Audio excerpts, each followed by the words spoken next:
पुष्प चढ़ाकर इतिश्री कर लेने से नई पीढ़ी शहीदों का महत्व नहीं समझ सकेगी और शहीदों को कोई सम्मान नहीं दे पाएगी।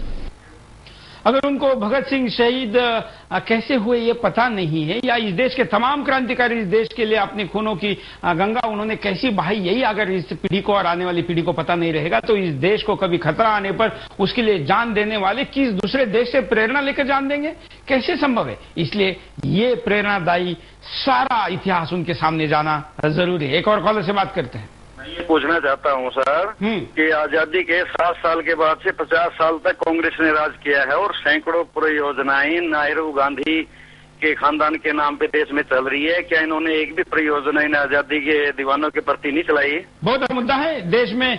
हमने इस विषय पर कार्यक्रम भी किया था कि क्या देश नेहरू गांधी घराने की बपोती है। 4,500 योजनाएं नेहरू गांधी परिवार के नाम के ऊपर चलती हैं। एक योजना भी इन्होंने भगत सिंह, सुखदेव, राजगुरु, चंद्रशेखर आजाद या तमाम ऐसे जो इस देश के भारत माता के सही रत्न थे उनके नाम से नहीं चलाई है। और लेकिन हम केवल कांग्रेस को दोष देके, केवल राजनीतिक दलों को दोष देके कब तक यही बात करेंगे? हम अपने घर से, अपने यहां से, क्या आप पूछिए, आपका बच्चा जिस स्कूल में जाता है क्या उसको शिक्षक को यह पता है? क्या आज का दिन इतना महत्व रखता है वो जानता है? क्या आपके स्कूल में यह पढ़ाने की व्यवस्था है? ये भी सवाल आपको पूछना जरूरी है। आप अगर सामाजिक संगठन चला रहे तो क्या आपका दायित्व नहीं है कि समाज को ये चीज पता चले? एक और कॉलर से बात करते हैं। आप भी कॉल कर सकते हैं, स्क्रीन पर चल रहे नंबरों पर कॉल करिए, अपनी बात को रखने, अपनी अभिव्यक्ति व्यक्त करिए। हम कॉलर को कहेंगे कि यहां पर दिए जाने वाले इंस्ट्रक्शन को सही से फॉलो करें तो आपका कॉल हम ज्यादा अच्छी तरीके से लोगों तक लेके जा सकते हैं। पराग जी के पास चलते हैं। पराग जी, हाँ, आप विदेश में रहते हैं और वहां पर रहकर जब भारत की तरफ देखते हैं और लगता है कि यहाँ की पीढ़ी भी क्रांतिकारियों को याद नहीं रख रही है, यहाँ पर याद करने की कोई व्यवस्था नहीं है, माँ बाप ऐसे है, समाज ऐसा है, सरकार ऐसी है, मीडिया ऐसा है, तो ऐसे में आप क्या सोचते हैं? आपने एक बहुत महत्वपूर्ण पॉइंट वहां पे लिखा था कि उसके परिणाम क्या होते हैं, तो उसी मुद्दे पे मैं थोड़ा एक्सपैंड करना चाहता हूं कि जो आपने कहा कि आजादी का महत्व हम भूल जाते हैं, तो ये आजादी का महत्व हम भूल जाते हैं क्योंकि आजादी के पीछे जो विचार थे, तो अगर हम फिरोज खान जो बहादुर शाह के पोते थे, उन्होंने एक बहुत बड़ा घोषणा पत्र 1857 में लिखा था जिसमें आर्थिक आजादी की बात की थी। तो हम जब आज स्वतंत्रता की बात करते हैं, आजादी की बात करते हैं, तो सिर्फ हम सोचते हैं कि हाँ, हमें तो राजनीतिक आजादी मिल गई, हम खुद का राज डेमोक्रेसी में है इसीलिए हम खुद का राज करते हैं, पर उस आजादी का अर्थ क्या होता है? तो विदेश में रह के अगर हम सोचते हैं कि अमेरिका का आर्थिक राज्य जग में है, तो जब तक हम सोचते नहीं कि हमारी आर्थिक आजादी जब हम आगे नहीं ले जाते, तब तक ये आजादी कंप्लीट नहीं हो सकती। बिल्कुल, हम पूरे आजाद नहीं हैं। हम बिंदास बोल में ये सवाल भी स्वतंत्रता दिन के उपलक्ष्य में पूछ चुके हैं और तब भी आप लोगों ने SMS करके कहा था, 99% लोगों ने कहा था कि हाँ, हम आजाद नहीं, हम पूरे आजाद नहीं है। एक और कॉलर से बात करते हैं। आपको भी मेरा ये कहना है कि जिसने भी हमारे वहाँ ये गीत लिखा है कि दे दी हमें आजादी बिना खड़ग बिना ढाल, सबसे पहले तो यदि वो अभी जिंदा है तो जिंदा रहते में, और यदि मर गया है तो मरणोपरांत उसके ऊपर केस चलाना चाहिए, क्योंकि ये गाना ही इस देश के अंदर क्रांतिकारियों को भुलाने के लिए सबसे बड़ा जिम्मेदार है। क्योंकि हमारे धर्म में वसुधैव कुटुंबकम यदि लिखा गया है तो हमारे धर्म में छठे साठ्याम भी लिखा गया है, और जब तक हम छठे साठ्याम जिस पे क्रांतिकारी चले उसको अपने बच्चों को कंठस्थ नहीं कराएंगे, तब तक क्रांतिकारियों की ऐसी ही दुर्दशा होती रहेगी। अब से पिछले हफ्ते आपके वहाँ जो बात चली थी, चर्चा चली थी, उसमें आया था कि कर्नल वो मानेक शॉ के मृत्यु पर हमारे देश के न प्रधानमंत्री न रक्षा मंत्री और कोई तीनों सेनाओं के अध्यक्षों में से नहीं गया था। क्या ये हमारे देश के जो बलिदानी हैं, जिन्होंने देश के लिए त्याग किया, उनका अपमान नहीं है? बिल्कुल। तो हमारे को ऐसी एक व्यवस्था लानी पड़ेगी जिसमें जो क्रांतिकारी हैं उनका सम्मान हो, और ऐसे गीतों को प्रचारित करना पड़ेगा जैसे वंदे मातरम या हिमालय तुंग शुंग से प्रबुद्ध शुद्ध भारती, जिससे कि एक जोश आए अंदर। बिल्कुल, धन्यवाद।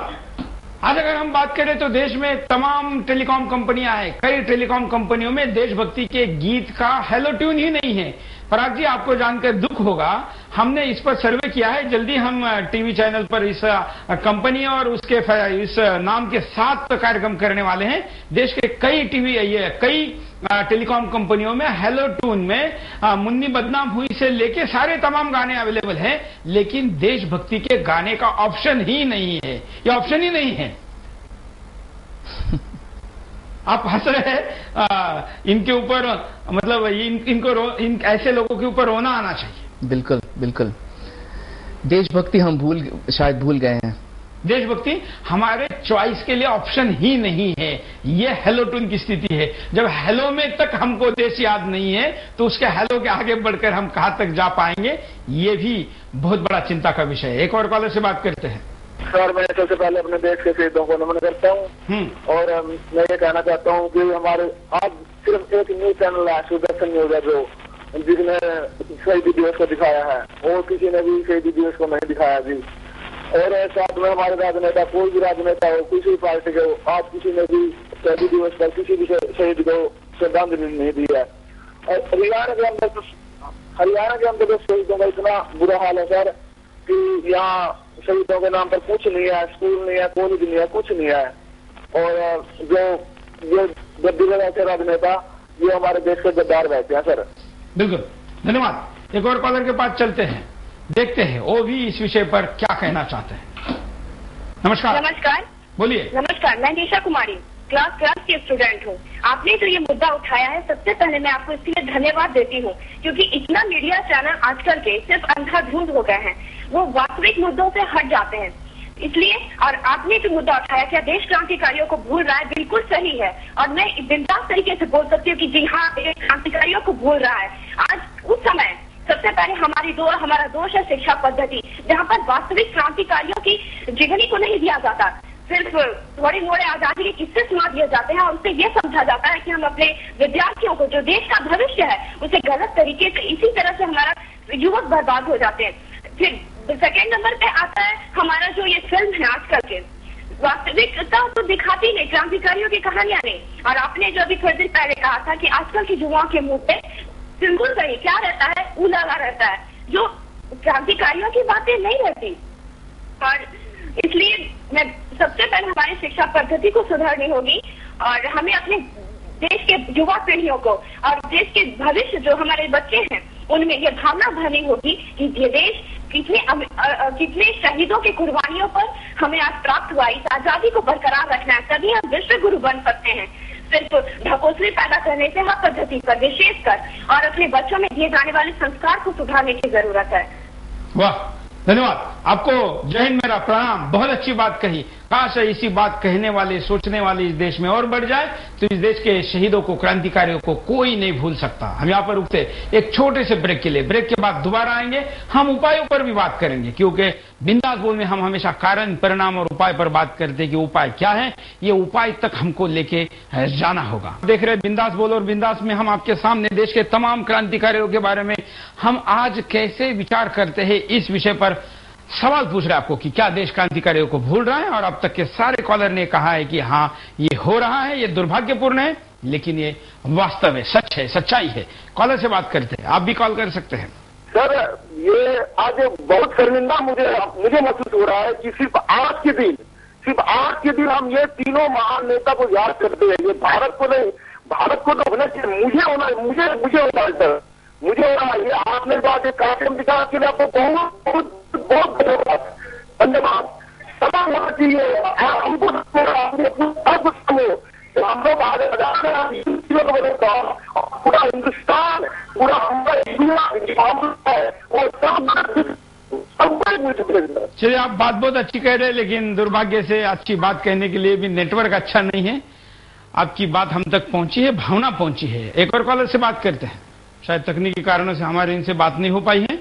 हम आपको यहाँ पर भगत सिंह और उनके जो सारे क्रांतिकारी मित्र थे, वो जब जेल में थे तो उनके एक सीन को यहाँ पर दिखाते, एक दृश्य को दिखाते हैं कि जेलर या पुलिस वाले या ब्रिटिश किस तरीके से उनके मुंह से वो सच्चाई निकलवाना चाहते, साथियों के नाम निकलवाना चाहते थे और वो ना निकले, इसलिए या उनका अनशन जो वहां पर चल रहा था उस अनशन को तोड़ने के लिए ब्रिटिश जेलर उनके गले में पाइप डाल के खाना डालने की कोशिश कर रहा था, वो गले में पाइप ही न जाए, इसलिए उनके एक साथी ने लाल मिर्च अपने मुंह में डाल ली कि इतना फूक जाए गला कि उसके अंदर पाइप ही ना चला जाए। देखिए देश के लिए क्या क्या पानी क्या दे दो हरामियों, पानी ला!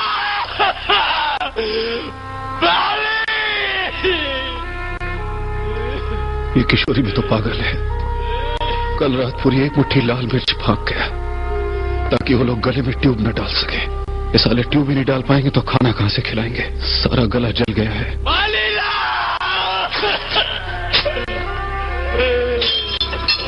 ओए आ गया, पानी आ गया। हरामजादे, बास्टर्ड्स! साले इंसान की पैदाइश हो या जानवर की, कमीनापन देख भगत, पानी की जगह दूध रखा है सालों ने।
आज देश की तमाम मोबाइल कंपनियां देश में 3G नेटवर्क चालू करने के बाद इंटरनेट के द्वारा मोबाइल पर अपने घर में कंप्यूटर पर वीडियोस देखने के लिए